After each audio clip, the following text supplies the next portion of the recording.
Sepak bola usia muda Indonesia sedang berada di persimpangan. Di satu sisi, Timnas U23 Indonesia baru saja menunjukkan potensi besar dengan performa menjanjikan di ASEAN Cup U23 ke 2025. Nama-nama seperti Doni Tripamungkas, Jens Raven, dan Muhammad Ardiansyah sempat dielu-elukan publik karena tampil konsisten di turnamen tersebut. Namun, euforia itu tidak serta-merta berlanjut di level klub. Ketika Indonesia Super League ISL 2025/26 bergulir, fakta pahit terkuak. Menjadi pemain utama di Timnas U23 bukan jaminan mendapat menit bermain cukup di klub. Banyak pemain pilar Timnas justru lebih sering duduk di bangku cadangan, bahkan ada yang sama sekali tak diberi kesempatan. Fenomena ini membuat pelatih Gerald van den Burg melontarkan kritik tajam. Dalam jumpa pers menjelang kualifikasi Piala Asia U23 2026, ia menyindir klub-klub yang dinilainya kurang mendukung pengembangan pemain muda. ASEAN Cup U23 2025 seolah menjadi panggung emas bagi generasi muda Indonesia. Timnas tampil impresif, bahkan beberapa pemain berhasil mencuri perhatian publik. Namun, hanya berselang 1 pekan, Indonesia Super League sudah bergulir dan cerita menjadi berbeda. Sebagian besar pemain Timnas tidak sempat mengikuti pramusim penuh bersama klub. Situasi ini membuat pelatih klub lebih mengandalkan pemain muda lain yang sudah siap sejak awal persiapan. Hasilnya, pemain yang bersinar di Timnas justru terpinggirkan di klub. Doni Tripamungkas Persija Jakarta, jati motor permainan Indonesia di ASEAN Cup, selalu tampil penuh di 5 laga. Tetapi di ISL, hanya diberi 6 menit dalam 3 pekan pertama sebelum dipanggil TC Timnas. Jens Raven Bali United, top skor Piala FFO 23 dengan 8 gol. Namun, di klub hanya bermain 43 menit dari 3 pertandingan. Muhammad Ardiansyah PSM Makassar, kiper utama Timnas di turnamen, tapi hingga pekan keempat ISL belum sekalipun diturunkan oleh PSM. Kasus ini menimbulkan pertanyaan besar. Mengapa pemain yang jelas memiliki kualitas justru tak dipercaya klub? Alasan utama adalah ketidakhadiran pemain Timnas dalam pramusim. Karena liga dimulai hanya sepekan setelah ASEAN Cup U23, para pemain Timnas tidak sempat membangun chemistry dengan rekan klub. Pelatih pun cenderung memilih pemain muda lain yang sudah ditempa sejak awal persiapan. Tidak semua pemain Timnas bernasib sama. Beberapa tetap mendapat menit main cukup. Misalnya, Cahya Supriyadi PSIM Yogyakarta, Kakang Rudianto Persib Bandung, Muhammad Ferrari Bayangkara FC. Ketiganya mendapat kepercayaan penuh dari klub, sehingga kondisi fisik dan mental lebih terjaga. Dalam jumpa pers 2 September tahun 2025, Van den Burg dengan tegas menyuarakan kekhawatirannya. Kami punya pemain yang bermain 3 pertandingan, beberapa lainnya tidak bermain 3 laga, hanya 14 menit. Sangat penting bagi kami untuk menjaga pemain di level yang sama, juga di klub. Sindiran ini bukan sekadar kritik, melainkan peringatan bahwa tanpa menit bermain reguler, perkembangan pemain bisa terhambat. Ketika TC dimulai pada 25 Agustus, Van den Burg menemukan masalah serius. Sebagian pemain dalam kondisi siap tempur karena rutin main di klub, sementara sebagian lainnya dingin karena jarang dimainkan. Ketidakseimbangan ini berpengaruh pada kualitas latihan. Pemain yang tidak bermain cukup sering kesulitan menjaga ritme intensitas.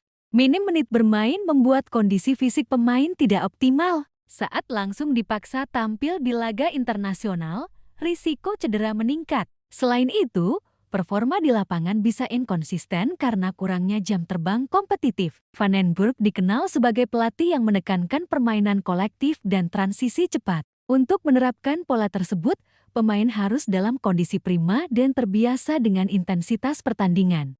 Sayangnya, pemain yang jarang main di klub kesulitan mengimbangi tempo permainan. Hal ini membuat Van den Burg harus melakukan rotasi yang sebenarnya tidak ideal. Ekspektasi terhadap Garuda Muda sangat tinggi, terutama setelah performa apik di ASEAN Cup U23. Namun publik sering lupa bahwa kondisi pemain di klub sangat memengaruhi performa mereka di Timnas. Ketika hasil tidak sesuai harapan, kritik biasanya tertuju pada pelatih. Padahal, akar masalahnya adalah kurangnya kesempatan bermain di level klub. Kabar baiknya, Kualifikasi Piala Asia U23 2026 digelar saat jeda internasional FIFA. Artinya, tidak ada benturan dengan jadwal klub, sehingga pemain bisa fokus penuh ke timnas. Namun, setelah kembali ke klub, persoalan lama bisa muncul lagi. Jika klub tetap tidak memberi menit main, maka masalah regenerasi pemain Indonesia akan terus berulang. Indonesia akan menghadapi Laos, Makau, dan Korea Selatan. Di atas kertas, Garuda Muda seharusnya bisa menang melawan Laos dan Makau. Tantangan sesungguhnya adalah Korea Selatan, salah satu raksasa Asia di level usia muda. Dengan kondisi skuad saat ini, peluang lolos masih terbuka. Kuncinya adalah menjaga fokus dan memaksimalkan kualitas individu seperti Raven, Doni, dan Ferrari. Kasus menit bermain minim menunjukkan masih ada masalah struktural di kompetisi Indonesia. Aturan pemain U23 belum sepenuhnya efektif. Pelatih klub lebih mengutamakan hasil jangka pendek daripada pengembangan pemain muda. Koordinasi antara federasi dan klub masih lemah. Jepang, liga mereka memberi ruang besar bagi pemain muda di J League 2 dan J League ketiga. Pemain U23 dipinjamkan ke klub divisi bawah agar tetap mendapat menit main. Korea Selatan memiliki sistem wajib militer yang memunculkan klub khusus pemain muda Sangju atau Gimcheon sehingga mereka tetap kompetitif. Thailand, klub-klub Thailand rutin memberi menit pada pemain U23 karena didukung regulasi ketat federasi. Jika dibandingkan, Indonesia tertinggal dalam hal sistem dan koordinasi. Program peminjaman pemain, federasi bisa mendorong pemain U23 yang tidak mendapat menit di klub besar untuk dipinjamkan ke klub Liga 2 atau klub papan tengah ISL. Regulasi lebih ketat, slot wajib U23 di starting 11 harus benar-benar dijalankan, bukan sekadar formalitas. Sinergi federasi dan klub, PSSI perlu berdiskusi rutin dengan klub untuk menyamakan visi pembinaan. Kompetisi khusus U23. Jika liga utama tidak bisa memberi ruang, maka kompetisi U23 harus dipertahankan agar pemain tetap kompetitif. Vandenberg benar, pemain harus bermain untuk berkembang. Jika masalah menit main tidak segera diselesaikan, generasi emas bisa terhambat. Sebaliknya, jika ada sinergi kuat antara klub dan federasi, Indonesia punya peluang besar untuk menjadi kekuatan baru di Asia. Fenomena minimnya menit bermain pemain timnas U23 Indonesia di Super League bukan sekadar isu teknis. Ini adalah cermin masalah struktural antara kepentingan klub dan kebutuhan tim nasional. Gerald Vandenberg sudah menyuarakan kegelisahannya, bukan karena ia ingin menyalahkan klub, melainkan karena ia melihat langsung dampaknya terhadap kualitas latihan dan performa timnas. Jika pemain muda yang sudah membuktikan diri di timnas tidak diberi ruang di klub, maka regenerasi akan terhambat. Sementara itu, negara-negara pesaing di Asia justru semakin memperkuat sistem pembinaan mereka. Cekwaktat melihat persoalan ini sebagai pengingat penting, sepak bola tidak hanya soal euforia turnamen, tetapi juga kesinambungan pembinaan. Jika klub, federasi, dan pelatih nasional tidak berjalan sirama, maka talenta-talenta muda akan sia-sia.